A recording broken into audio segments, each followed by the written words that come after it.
entered the workforce in my early 20s, my mother said to me and explained to me how your retirement account works, never to touch that money if you absolutely don't have to.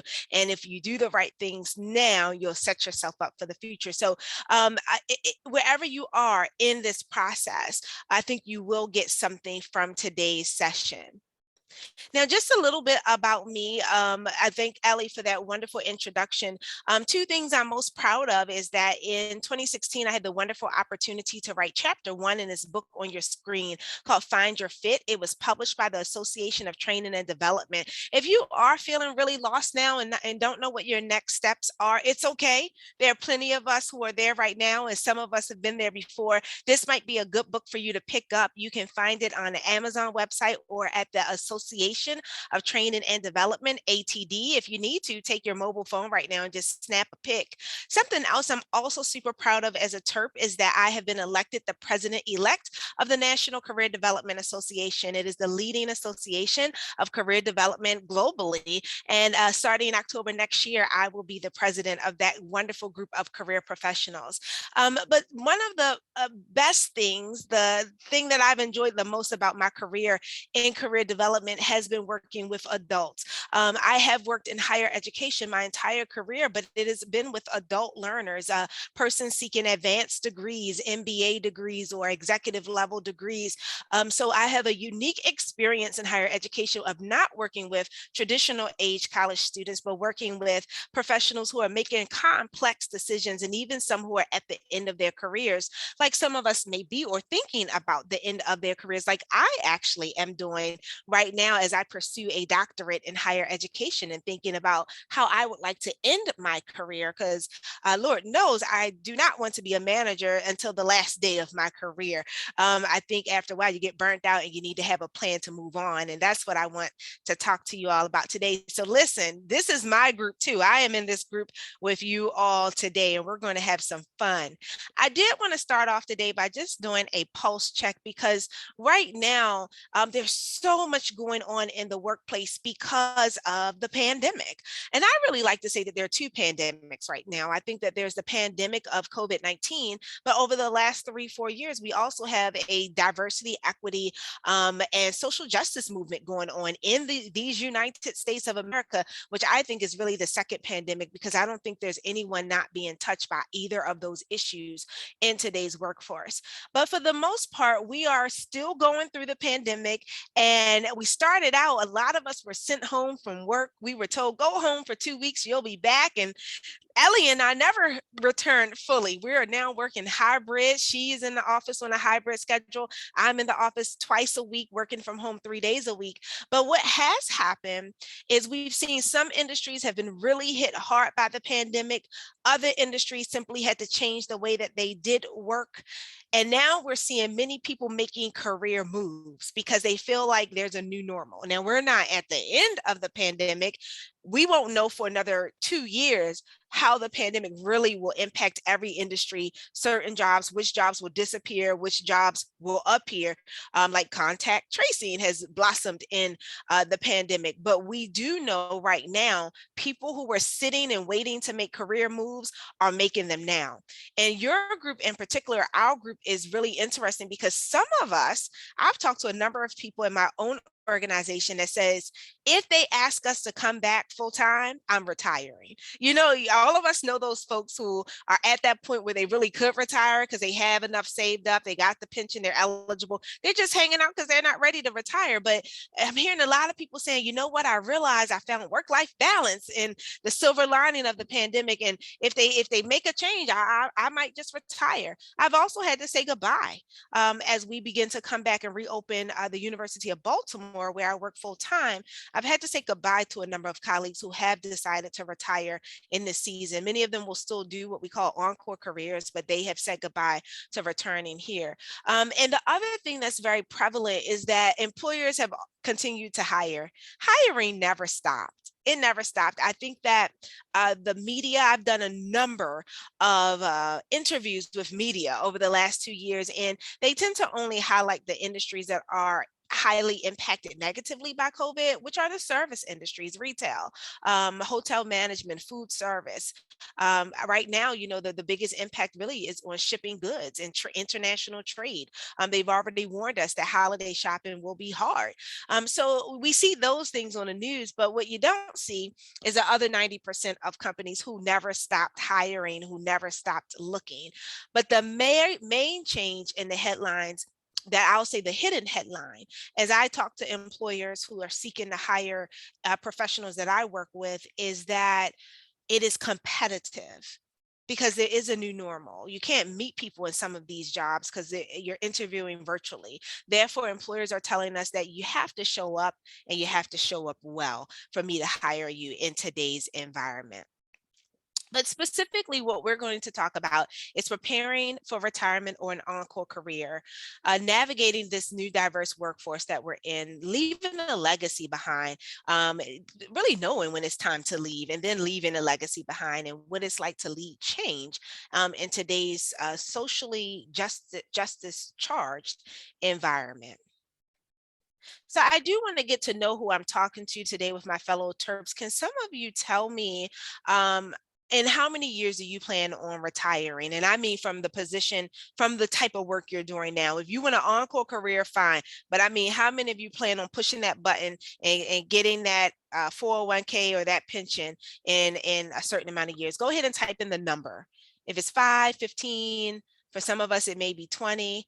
Okay, thanks, David. He said 1 to 3 years. You're lucky, David. You're right there. Okay, Kelly, 11, 20. Okay, Ira, you and I are about, Ira says, I just got a new job. I'm not leaving now.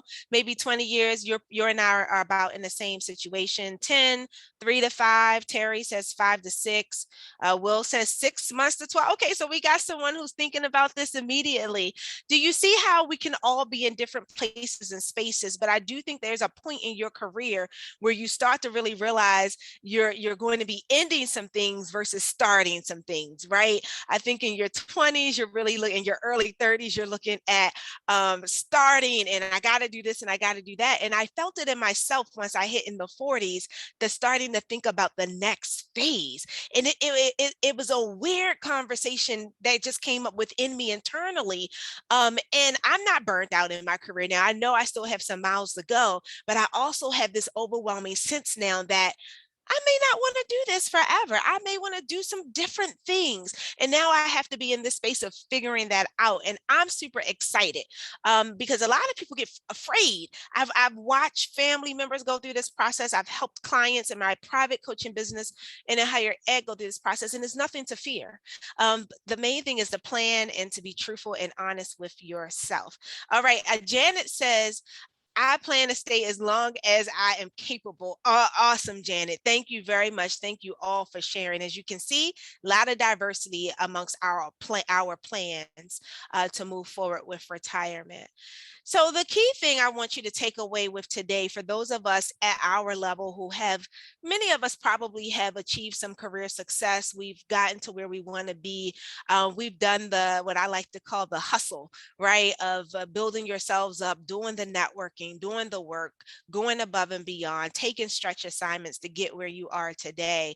I've been very fortunate in my career to have progressive advancement in higher education and to make it to the director level where I am in the university system of Maryland. But I also know retirement starts today. It's not something that you want to wait until the last minute to plan.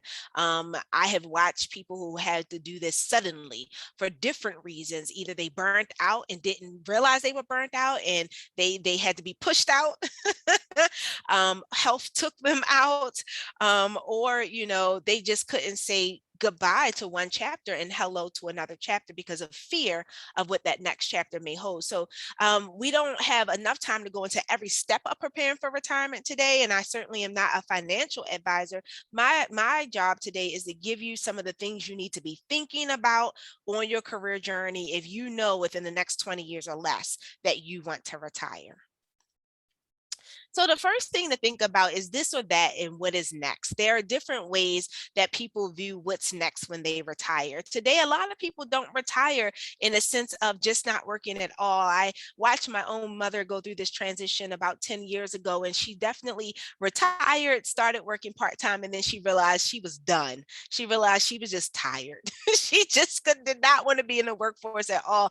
And it's so funny. I call her some mornings and she's still asleep because she's on a totally different schedule than those of us who work full time. And she takes her afternoon nap, and she's not in her 80s or anything like that, but she's just enjoying her retirement so much after many years of working very, very hard. But I do think that right now you need to give some thought to what you want retirement to look like for you. Will it be fun and play? Will it be golf and travel? I have some book club members who are retired and they travel all the time. That's what they do. That's how they spend their resources.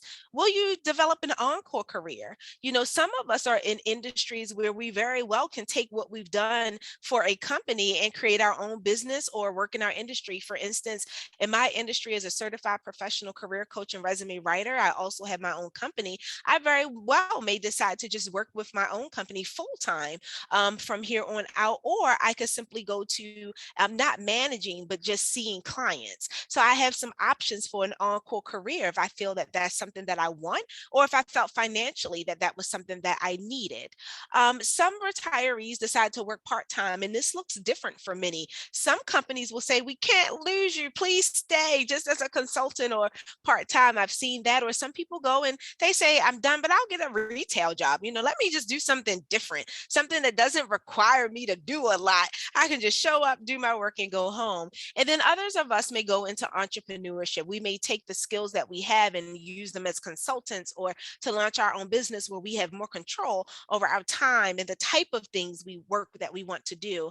Let's talk about this. Where do you all think you fall at on the spectrum? For you, does retirement mean fun and play? Does it mean starting an encore career, something you maybe you always wanted to do, but you didn't go down that route? Is it part-time work or entrepreneurship? Go ahead if you feel comfortable and just plot that into the chat.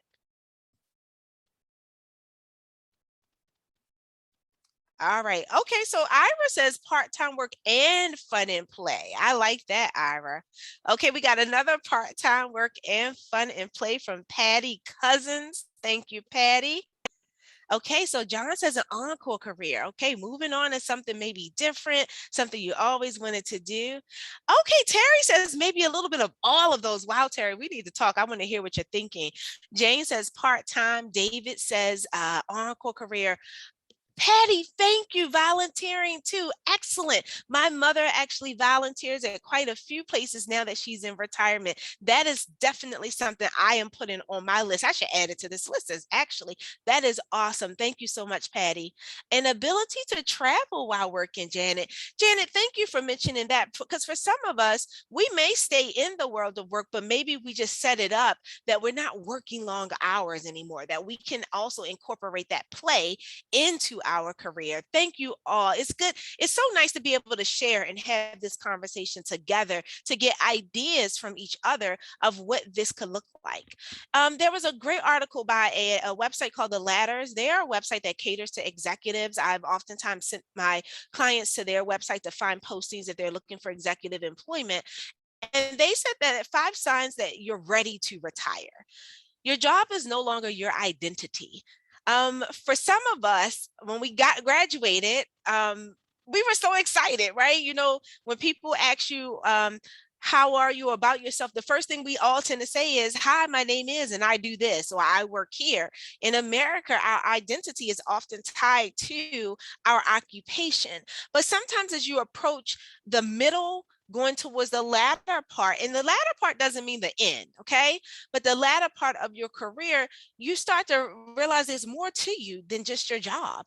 And some of those other things may even become more important. It's okay. It's no need to panic. It's just a shift and an inclination that you need to pay attention to, that maybe I need to start thinking about what my next chapter will be. Work is no longer on your mind. I remember when I first started as a supervisor, I would go home and still get right on email.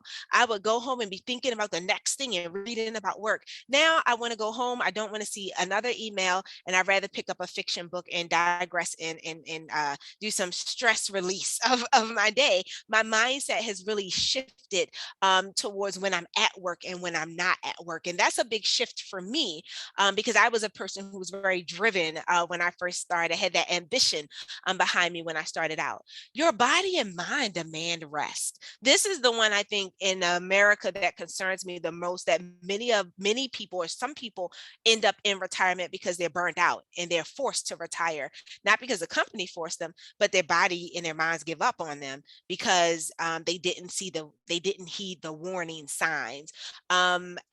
Mondays are the number one day that people have heart attacks. Did you all know that?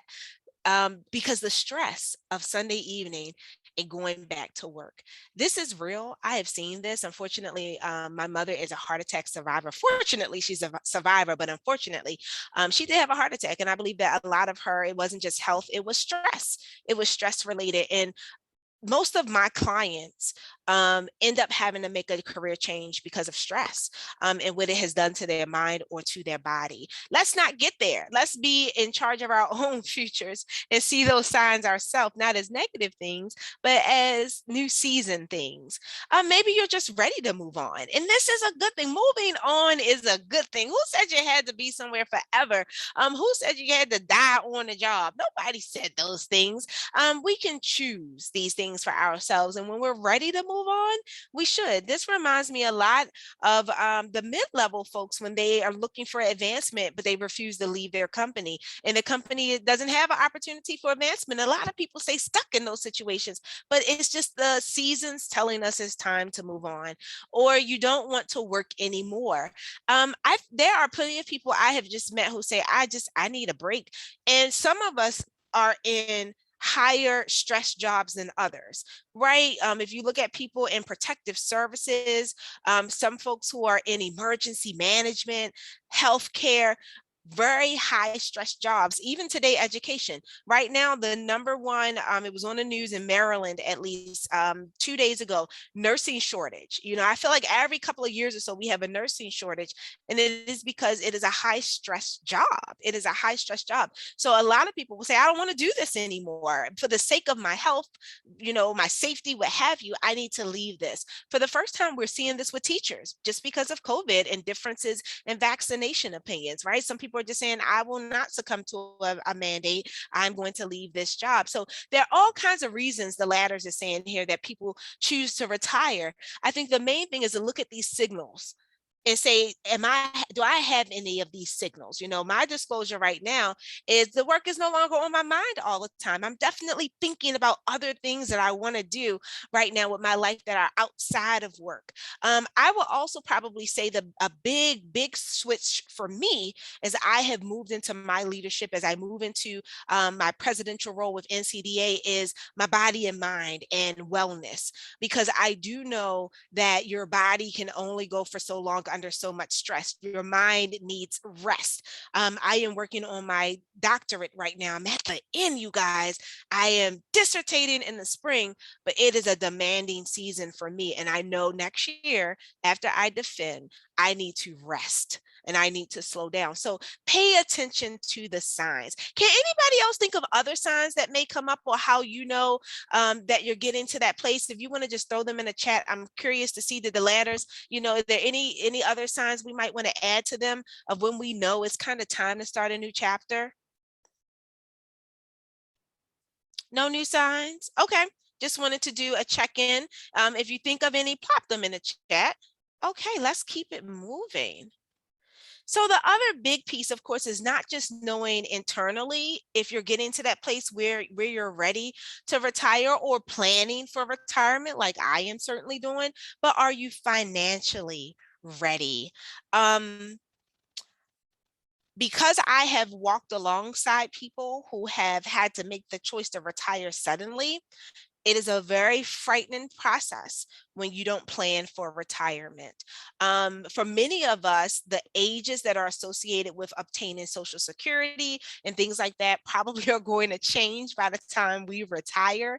For some of us who have another 15 or 20 years, the stock market will impact our 401ks and things of that sort. So this is not something that you want to take lightly. And if you've not talked to a financial advisor about that, I know the Alumni Association offers financial planning workshops from time to time. And many through our employers and our benefits can also get sessions. I do mine annually. I check in. I look at when I want to be aggressive with my investments and then when I don't want to be as aggressive with my investments. But talking to an expert is key because it's all about your age.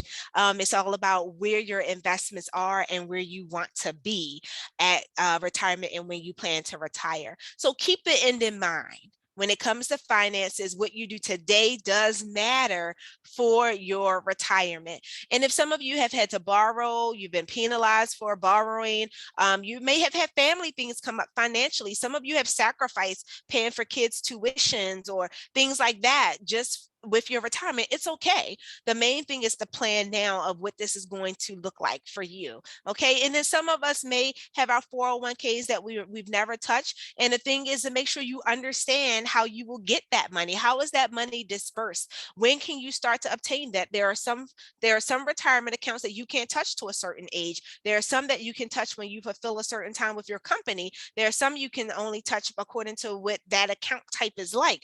So make sure that you are educated. For those who are in the finance industry, I know that this is probably, elementary stuff to you, but though others of us, we have to learn and we have to dig in and seek out the experts to really make sure that we are managing this retirement phase. You don't want to wake up one day in 1 year and decide I'm going to retire and have no clue what your livelihood is going to be like. And the truth be told, some of us may have to downsize, right? Some of us spent our 30s and our 40s trying to get that big house and that fancy car. And we have to think about how we want to live in retirement. Do we want to maintain those things or do we want to downsize so that we can travel or what we want to do?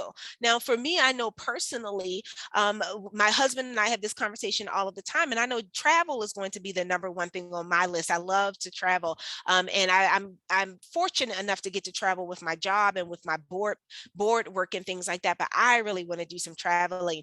So I'm keeping that in mind with the expenses that I acquire now for my future. Okay, so keep that in mind. How do you want to live in your retirement? And then plan to exit with grace. Oh my goodness. And I only say this because I'm thinking about the faces of people I have worked with and the tears that have been cried in my offices and over Zoom in my private practice and over the phone about people who were pushed out or forced out because they would not turn the page on a new chapter. And one of you said, I'm staying until I absolutely can't work anymore. And I think that that's great. But I think only do that if you're going to show up and show up well to the end, if you're going to continue to help the company to thrive, if you're going to work on leaving the best legacy that you can. Unfortunately, many people don't leave that way. Some people are forced out by stress or a major health event. I've seen this with many persons in my family. I've seen this with friends and family who know the type of work I do, and they just call me and they say, this is what's happening. And I always have to remind people, you can't fight your organization most of the time. Most of the time, they're going to win unless they've done something illegal. So you have to really make some choices, I think, and say, am I burnt out? Am I still being productive here? And if the answer is yes, go for it. If it's no, you need to take that as a sign and take a look at what's going on and really get an accurate picture for yourself about when it's time to retire, if you can retire now. And if not, are you still in a good place or do you need to make a career move? Some people are just forced out by the inability to work in a multi-generational workforce. Ageism is real in America. I will say this, me having the luxury of working with so many experienced clients, I do feel for my clients who are 50 and over when they are looking for work because they find that ageism is very, very real in this country. Many of them are going to have to go and work for people who are younger than them. Many of them make mistakes when they're interviewing by saying things like, you remind me of my granddaughter. You should never say that during an interview or, calling people people kids or asking people how old they are, saying, you seem kind of young, how old you are. I think that once you cross the 50 age line in the workplace, especially if you're in a multi-generational workplace, I think that there are some career strategies and things that you need to visit and look at, because I think it becomes a different world for you, because you have so much experience and so much to offer, and you have to be able to balance that with the fresh talent that's coming in so that it works together in a positive dynamic, because their energy and their new ideas coupled with your wisdom and your experience is actually a good thing. But if we're not careful, we can make it a tense thing. So I think that that's one thing that I've definitely seen. And then it's just the process. If you need to look for a job over your 50s, people make all kinds of assumptions. You don't know technology. You won't be able to work under a sense of urgency. Just all sorts of things that aren't necessarily true for everyone that I think you have to be aware of. And then some people are just forced out by new ideas. And I think sometimes this is a part of the burnout piece. I think when we have to be agile in today's world of work. We have to be flexible. I mean, right now I've gone from, we went from being home for 2 weeks, being home permanently. I was home with my child as well. Yes, yes, I'm so glad school's open again. To now I'm hybrid, no telling what next year will look like for me from a business standpoint. And I think sometimes what happens is once you've been around the block a couple times or two and you've seen change happen, it doesn't surprise you. You're not taken aback by it, but you can come off as having a negative affect or a nonchalant affect for things that are very concerning to other people. So I think we have to be careful and use our experience and our wisdom in positive ways once we've been around for a while, and not become that person that says, 10 years ago, we used to do this. We've always done it like this. Well, we never did it like this. Oh, that won't work, because you don't want to be that person, because if you are going to stay in the work world, you will have a lot of trouble if you become that person. So I think that we have to shift our mindset. And I even catch myself, my team, for the most part, I have staff members around 20s, in their early 20s to their early 30s. And they work differently, they do differently, they dress differently. And I have to make sure that I'm supporting them and helping them develop their talent, even in helping mold their ideas, and using my experience for a positive force, and not using it to stop innovation and to stop, new ideas from coming forth. So don't be forced out into retirement. Plan this thing out. Exit with grace. Okay. One of the things I love for you all to talk about, and I wish we had more time because this is a great activity if you've never done this before, is to think backwards, kind of like reverse engineering. Is what do you want people to say about you, or what will they say about you at your retirement party? Now, some of you may be like, I'm just busting loose. I don't even want a party. I understand it depends on what kind of experiences you've had in the workplace, but take some look back and think about your legacy in your job now, your legacy in your industry, your legacy occupational wise for your family, right? What do you want people to say about the type of worker you were, the type of work you did? What were your top accomplishments? Did you leave a lasting impact? And you don't have to even be a manager or supervisor. Some of you may not manage or supervise, but you may be at executive status, or you may have a number of years of experience under your belt. But I think all of us should really think backwards and say, what do I want people to say about me when I leave? What will they say about me? And it's different for all of us. It's different.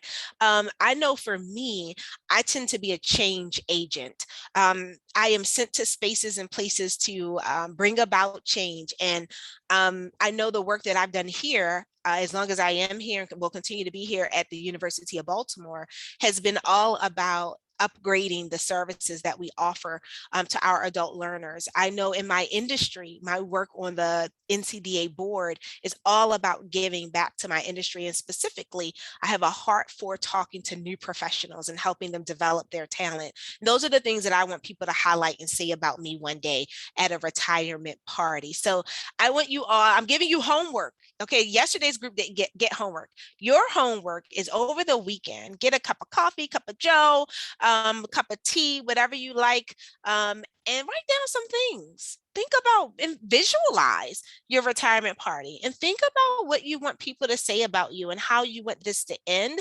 I'll even tack on a part B to that assignment. Visualize your retirement. What do you want it to look like? That will help take some of the fear out of it. Because a lot of people fear retirement because we think about retirement from 40 years ago, being in a rocking chair, watching the TV all day. Retirement does not look like that anymore. I read my mom's AARP magazine, and there is more activities in AARP to do than ever before. Retirement is not always about slowing down. It will be for some of us, but retirement can be another wonderful phase of your life. It is not an ending. It's just a new chapter. So I want you to think about visualize your retirement. If you like to draw or you're a creative person, draw it out. If you like to write it out, and as well as your retirement party. So just a little activities that help you really lean in to what you want it to look like. So now I like to talk about what if you do the work of thinking about retirement, look into your financial portfolio, and you realize, I will have to work a little bit longer than I anticipated working. Think about what that looks like. And there are a few tips I like to give to those of us who may have to work a little bit longer than we really, want to. Whoops. So first of all, realize that there is a new world of work out there. If you end up having to look for a new position, or you still have one more advancement in you, remote work is here to stay in a lot of ways, and depending on your industry. Even healthcare, when I go in now to the allergy office, everything is done on an app now before I even step foot in the office. So this remote work and doing things over technology is going to permeate all of our industries. Doesn't matter what industry you're in. And as we all get older, we have to remember to be agile and flexible and learn these new skills. That is one of the ways that the working in, they call it reverse mentoring, but it's when you have a relationship with a younger employee where you're both kind of mentoring each other. One of my favorite things is talking to my students, because that's how I keep up on social media and all of those things. I'm not on TikTok. I actually just left Twitter, but I'm on LinkedIn, I'm on Facebook, and I'm on Instagram. Okay. So learning from the younger people around you, or if you have grandchildren or children, is a great way to stay up on things like the technology, because you're going to need it if you're going to remain in the workplace, and if you have to remain in the workplace financially. The other thing that's going to be very new to the workplace is the health regulations and compliance. And this is why it's so important to take care of ourselves as we get older, and to make sure that we are practicing work-life balance with ourselves. I now work from home 3 days a week. I have a treadmill now, and believe it or not, you all, I was able to find on Amazon, I'm a big Amazon shopper, a treadmill desk. I have a desk that fits on the bars of my treadmill, and I have learned to multitask and walk and type at the same time. Don't ask me how, but I now can check emails and walk and have meetings and exercise at the same time, because I'm also a working parent and I'm also in school. So I have to balance that, but still taking care of myself first. But as you're out here in the work world, if you're going to stay, you're going to continue to face things like the masking mandates. You're going to continue to face things like vaccine mandates. You're going to continue to be on Zoom meetings and Microsoft Teams. We got rid of our phones here at my organization. Our phones, our Verizon lines are through Microsoft Teams. Our phones are on a computer. I mean, the whole world changed. We're living in a new normal, and we have to be agile and adapt to that. The other thing is to continue to upskill and develop your talent. And I think that this is where a lot of us can get tired at. One of the things I try to be very mindful of is finding new information. I've been in my industry for over 15 years. I'm very involved in my industry. I would say I'm sort of like a junior thought leader in my industry. So I look for new information. The worst thing for me is going to a training and it's something I've heard before. That for me is almost like dying slowly. So I'm always excited to grow forward when I can find new information. And I encourage you to find those things that still excite you about your work, that still excite you about your company, and still excite you about your industry. Or sometimes it's another topic altogether that can be applied to your industry. But we all must, and we're all expected in today's workforce to go through lifelong lifelong learning, to never stop learning, to continually upgrade, okay? And that should be through training, upskilling, and remaining current in our industries. And one of the easiest ways to do that and to grow forward is to pick your learning style and how you learn best. For some of us, it might be staying connected through professional associations like I do. Some of us may like to learn through webinars and podcasts. Others may like to read. Some of us may like YouTube and TED Talks, quick videos where we can learn and stay abreast of things. I love to read, it's my preference, but with my busy schedule, I actually listen to audiobooks now. I had an former employee who moved on to a wonderful position, and she emailed me the other day and said, "Oh, I found this really good book on diversity, equity, and inclusion that you would really like, Lakeisha." I told her I just got it on my audiobook and I'll be listening to it. So tapping into those things that still excite you about your career, about your work, and learning about them and continuing to grow forward. I feel like growing should be something we do up until the very day we leave this planet. And then the last thing that I'll share is something I shared with the group yesterday, which is about the other pandemic, the movement of social justice, of diversity, equity, and inclusion. If you're going to take on an encore career, if you're going to stay in the workforce, if you're going to work part-time, you will be working in a diverse workforce. It's going to be diverse as far as generations. It's going to be diverse as far as race and ethnicity, gender, so many different ways. And you want to know how to survive and how to thrive in it so that it doesn't take you over, because the way it was 20, 30 years ago is not the way that it is today. So first and foremost, I always like to ask folks, the EEOC, I do talks on diversity and inclusion in career and job searching throughout the nation for other career professionals, because we don't send students, or when we work with professionals in coaching, it's very important in my work for us to acknowledge that some people do have barriers to employment, particularly underrepresented groups. I have been fortunate enough to go into the prison system in Maryland and talk to inmates who are getting out soon about finding jobs when they are out. I do salary negotiation coaching for women, because women still make less to the every dollar that a white man makes in the United States. Last year, my office hosted a workshop called "My Hair is Not Unprofessional" to talk about the controversy of natural hair in the workplace and how it is harder to get a job if you have an ethnic name on your resume, like mine, like Lakeisha. But I have learned that there are some white sisters out there with the name Lakeisha. I've not met any, but I Googled it, and there are. Or if you just have natural hair like I have today, believe it or not, there are people who are afraid to show their natural characteristics outwardly in the workplace. You may be Jewish, and you've been discriminated against because people think, oh, you can't work on the weekends, or you can't work beyond a certain time because you're Orthodox.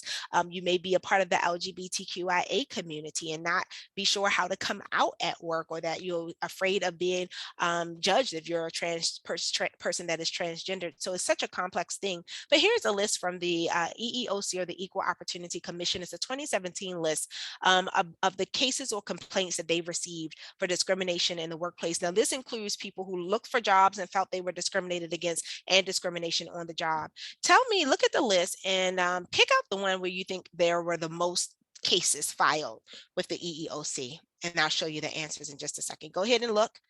Pick out the one where you think there were the most cases filed. All right, here are our answers. The most cases were filed under race, but as you can see, disability is not far behind, and neither is sex. So this list always amazes me. These numbers always amaze me, because I think for those of us who are directors and managers and executives, we have to remember that we have to do this work too, to engage in diversity, equity, and inclusion. One of the favorite groups I love talking to are recruiters or HR professionals who are seeking to hire. Believe it or not, within this last year, we've had so many companies come with great news about having great hiring efforts to try to increase the diversity in their workforce. But we've also had some people come. We've had, believe it or not, a person actually come and say that they could not hire a Black male in their company. It was a law firm, because their clients would be afraid to work with a Black man. We had another company who wanted to discriminate against everybody else but Black people, and said, we just want your Black students. There's just so much insensitivity out there to how to get the work done, even for those who may have good intents, that this is a conversation I am committed to. But the main thing, I think, for those of us who are our experience, whether we have 5 years left or 15 years left, or we plan on having an encore career, that we have to do our own work as far as diversity, equity, and inclusion, that this has hit the workplace harder in any year than it ever has over the last couple of years. What we want to strive to is to all becoming culturally competent, whatever that means for you individually, basically having an awareness of your own cultural identity and views, and the ability to learn and build on the varying culture and community norms in your organization. And I think what I really think about the most is when you look at your department, when you look at your organization, are you maximizing all of the talent and the gifts that are there? I'm very fortunate that my team is diverse in all sorts of ways: gender, race, age, ethnicity, and I think that it makes us a really great team. So I encourage you all to do your own work. On yesterday's session, someone said, I'm an ally. I love to share that information when I go out for interviewing. And last but not least, just to throw out some words to you that you may start to see. I think one of the newer things in the workplace, if we all know, is the pronoun movement.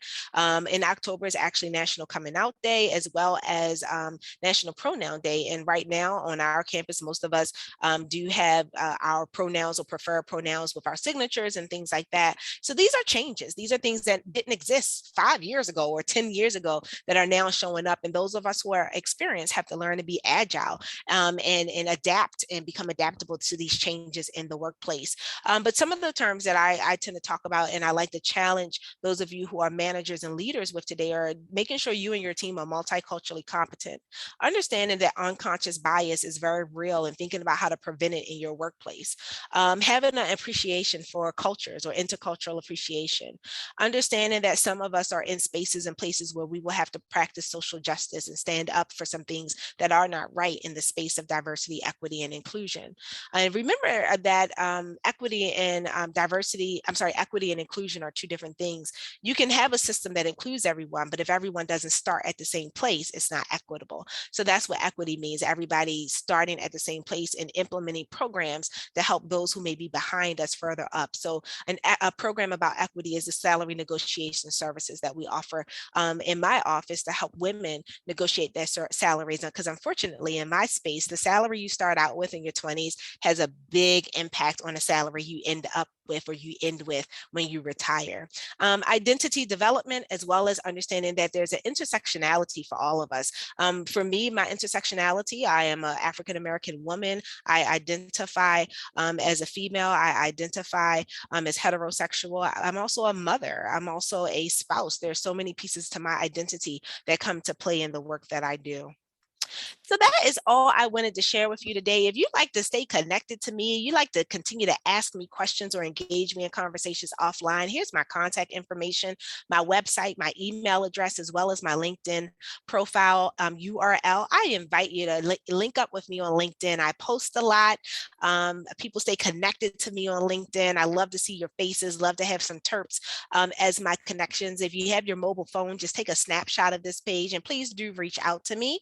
And at this time, I'm going to kick it back over to Ellie, and we will take any questions or comments that people may have. And I just want to say to Ellie, thank you so much for giving me a space and a place to do this master class. I have truly enjoyed being able to give other Terps a pulse on what's going on in the workforce today.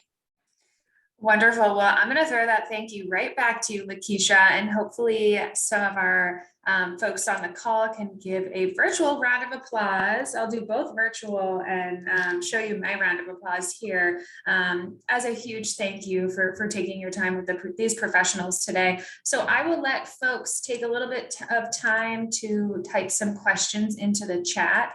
But Lakeisha, one of the questions I had for you, kind of the last topic you talked about was how some of these leaders can continue to develop cultural competency among themselves and then among their companies. What have you seen as some of, with some of the leaders that you've worked with? Do you have any success stories or wisdom that you could share as some of these professionals might still be navigating that space this year?